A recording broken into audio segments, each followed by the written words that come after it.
भाइयों, मेरे देशवासी बहनों और भाइयों, साथी नागरिकों, बहनों और भाइयों, भाइयों और मेरे देश के प्यारे बच्चों, संग्रहालय की गलियारों से हास परिहास।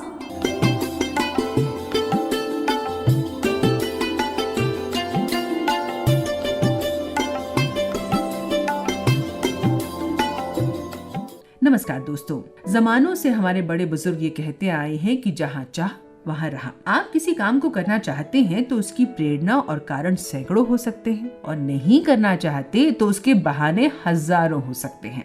बहानों की बात चली है जनाब, तो जमाने से ये बहाना सुनते आए हैं, वो जमाना अब कहाँ। लेकिन जमानों बहानों के बीच ये भी तो सच है कि इंसान अपनी फितरत और आदतों का गुलाम होता है। अगर आप अतीत की ही जुगाली करते रहेंगे तो भविष्य कैसे संवारेंगे। पर साहब, उनका क्या कीजिए जो बहाने बनाने की कला में माहिर है। हर चीज के लिए उनके पास दलील है। जब कोई राह नहीं सुहाई तो फिर से वही जमाने की दुहाई। अजी हुजूर, वक्त ना किसी के लिए ठहरा है ना ठहरेगा।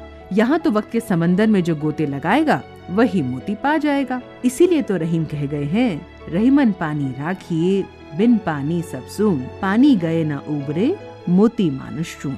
पता नहीं बहाने बनाने की कला को पूर्वजों द्वारा निर्धारित 64 कलाओं की सूची में स्थान प्राप्त है या नहीं, लेकिन ये सत्य है कि अब ये एक कला है।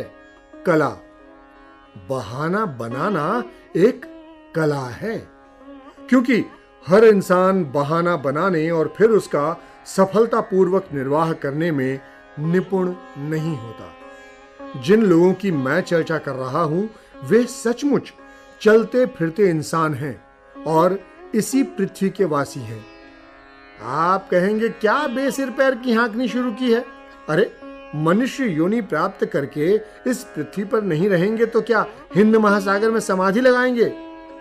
जी हाँ, बात 16 आने सत्य है। जिस तरह हिंद महासागर की सही सही गहराई नापना आसान नहीं, उसी तरह इन बहानेबाजों की असलियत जान लेना कम आसान बात नहीं।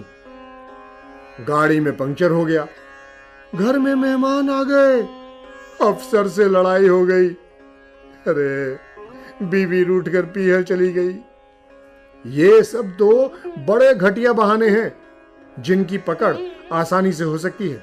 लेकिन जो लोग वक्त और जमाने की बात करते हैं, समझ लीजिए बड़ी उच्च कोटि के बहानेबाज हैं, जो आहें भरकर अपने पैबंद लगे तरकश से मोटे मोटे तीर छोड़ जाते हैं और जमाने को बहकाते हैं। तो ऐसे लोगों की दो मोटी पहचान है। सर पर सफेद बाल वक्त से पहले ही सफेद नहीं बल्कि उम्र के साथ हुए हैं, और दूसरे वाचाल या दिन भर चलना और गप्पे हाँकना ही जिनका काम है। लगता है ये पहचान आपके गले नहीं उतरी, तो लीजिए, साक्षात इन पात्रों से भेंट कर लीजिए। आप हैं दुबे जी। ठिगना कद, सर पर सफेद बाल, ढीली धोती, ढीला कुर्ता, नाक पर पतली कमानीदार ऐनक और अपने ही कद से कुछ छोटा थैला। उम्र यही कोई 45 के आसपास। दिखा आपको? आपकी नजर में भी है ना ऐसा कोई व्यक्ति जिसका जितना कद उससे बस थोड़ा ही छोटा थैला लेकर चलता हो?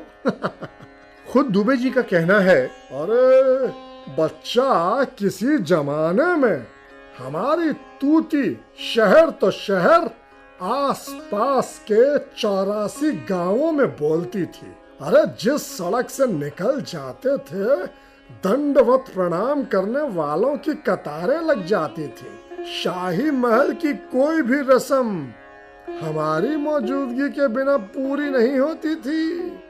और हाँ, हमारी जबान हिलते ही कसूरवार को शहर कोतवाल की एड़ियों का शिकार होना पड़ता था। और तो और, चलने के लिए हमेशा सवारी होती थी।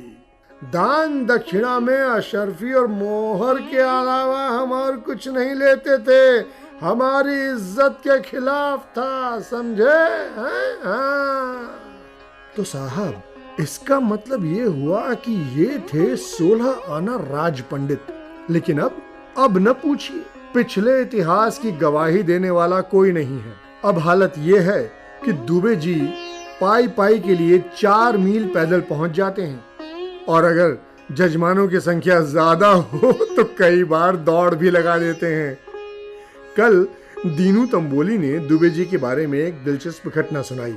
अर्ज है, शाम के 8 बजे होंगे। दुबे जी बाजार की लंबी सड़क पकड़े जा रहे थे। जो ही मोड़ पर पहुंचे तो एक मजमे बाज की आवाज कानों में पड़ी।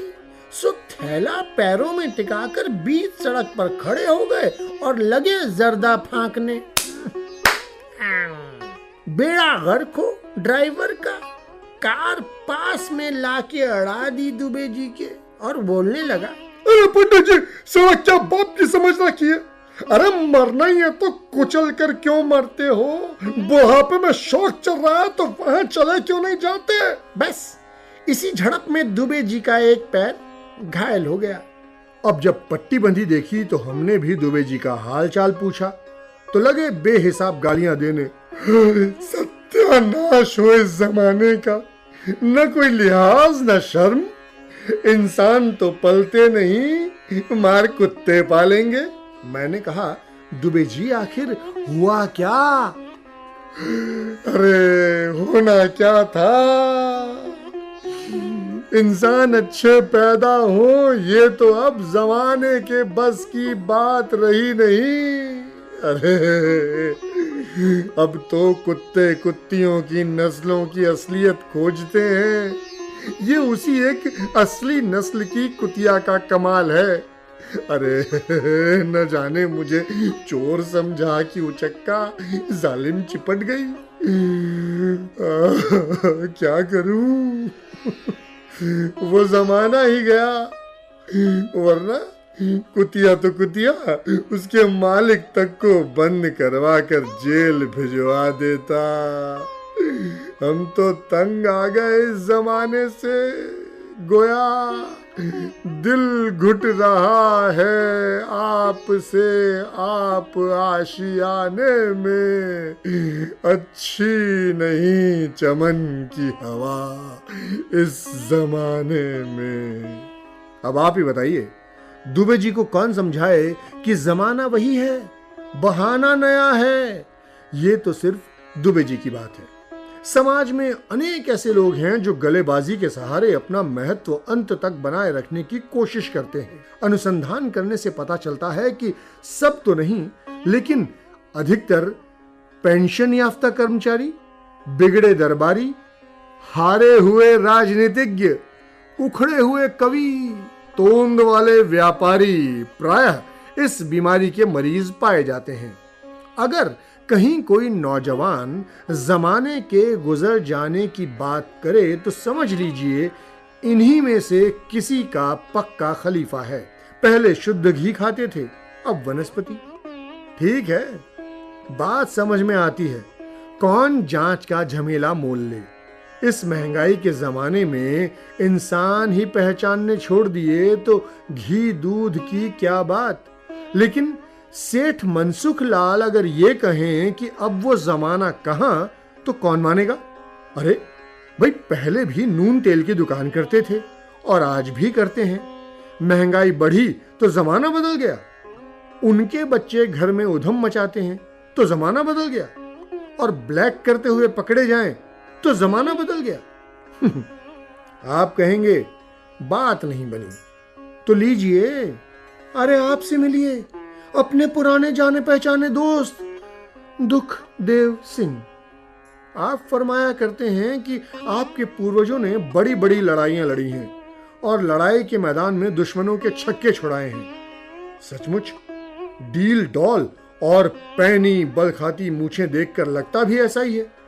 खानदानी कारनामे सुनकर हमने उनके क्षत्रिय धर्म का बोध उन्हें कराया और सलाह दी कि फौज में भर्ती हो जाएं। इससे एक तो बेकारी कम होगी और दूसरे देश सेवा भी हो सकेगी। सच मानिए, जिस दिन सलाह दी थी उसके बाद 1 महीने तक उनके दर्शन ही नहीं हुए, और जब मिले तो उन्होंने वो बात ही उड़ा दी। घेर घार कर जब दोबारा उस बात पर लाए तो कहने लगे, क्या बात करते हैं जनाब, कैसी बात कर रहे हैं। अब कहाँ वो जमाने जब हमारे खानदान के लोग लड़ा करते थे। अरे वो तो बात ही गई, वो तो जमाने ही गए। लीजिए, यानी कि इनके खानदानी कमाल में भी जमाना बाधक हो गया। वाह। अच्छा, लखनऊ में तांगे वालों की कहानियां तो आपने कई बार सुनी होंगी। सुना है वहां हर तांगे वाला अपने आप को किसी न किसी नवाब के खानदान से जोड़ता है। अगर कहीं उनकी शान में 2 चुटकुले आपने छेड़ दिए तो समझ लीजिए पूरे रास्ते ठंडी आहें भरकर उस जमाने की बात करेंगे जिसे उन्होंने खुद कभी नहीं देखा। बस चलते चलते आपसे और मिल लीजिए। हाँ, ये हैं शाही हज्जाम भौरे लाल। उम्र यही कोई 40-45 साल के आसपास। हाँ, इनका भी कद ठिगना है, कमर झुकी हुई, नाक पर चश्मा और सर पर सलमे सितारों की कसीदी टोपी।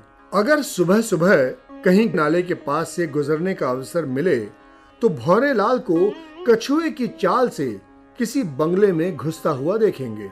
आपको दाढ़ी बनवानी हो या नहीं, बाल कटवाने हो या नहीं, वो कहीं भी अपनी दुकान सजा लेता है।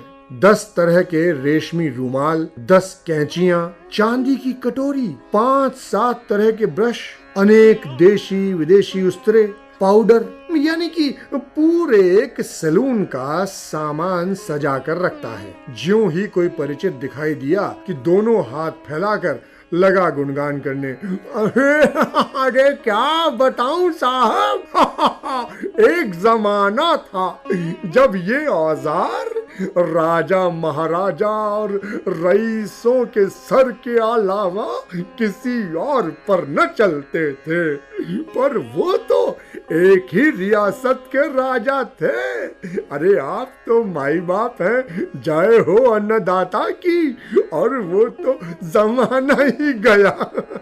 सरकार जब कद्रदान थे, अब क्या है, अब तो जो है सो आप हैं, आइए हजामत बना दूं। गर्ज ये कि असली हुनर गायब, हद दर्जे की खुशामद और भरपूर सजावट का सामान। तो साहब, बात दरअसल ये है कि दोष न जमाने का है और न इन महापुरुषों का, अगर है तो सिर्फ आदतों का। भला बताइए, आदतों से जमाने का क्या ताल्लुक? लेकिन लोग हैं आदतों से मजबूर, खुद तो कुछ कर नहीं पाते हैं, करते हैं बहाने और कोसते हैं जमाने को। अभी आपने सुना हास्य लेख बहाना ये भी है वो जमाना अब कहाँ। लेखक थे रघुवीर चतुर्वेदी, वाचन स्वर निधिकांत पांडे का, कंपेयर तपस्या, कार्यक्रम सहायक जतिन मीणा और निर्मात्री रंगोली श्रीवास्तव। अपने सुझाव और राय हम तक पहुँचाने के लिए आप हमें ईमेल कर सकते हैं। हमारा ईमेल आईडी है archives@prasarbharati.gov.in।